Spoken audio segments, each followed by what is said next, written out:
தெரிந்து கொள்ளப்பட்டவர்கள். நாம் தேவனால் தெரிந்து கொள்ளப்பட்டவர்கள். 1 பேதுரு 2:9.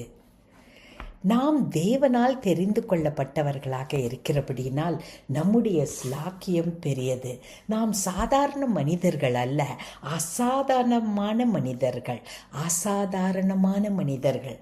அன்பானவர்களே, நாம் ஏதோ தாழ்வுப்பட்டவர்கள், குறைந்தவர்கள் என்று நம்மை குறித்தே யோசிக்க வேண்டாம். ஒன்று நிச்சயம், தேவனால் தெரிந்து கொள்ளப்பட்ட நபர்தான் நான். அதனால் என் தேவனுக்காக இன்று பெரிய காரியத்தை, அசாதாரணமான சாத்தியமில்லாத காரியத்தை நான் செய்து முடிப்பேன் என்ற நம்பிக்கையோடு நாம் நம்முடைய வாழ்க்கையை, நம்முடைய வேலையை துவங்குவோம். அன்பின் பரம தகப்பனே, நாங்கள் உம்மால் தெரிந்து கொள்ளப்பட்டவர்கள். உம்மால் தெரிந்து கொள்ளப்பட்ட நாங்கள் ஆண்டவரே பெரிய காரியத்தை உமக்காக செய்து உம்முடைய நாமத்தை மகிமைப்படுத்த எங்களையும் பயன்படுத்தும். இயேசு கிறிஸ்துவின் மூலமே ஆமேன்.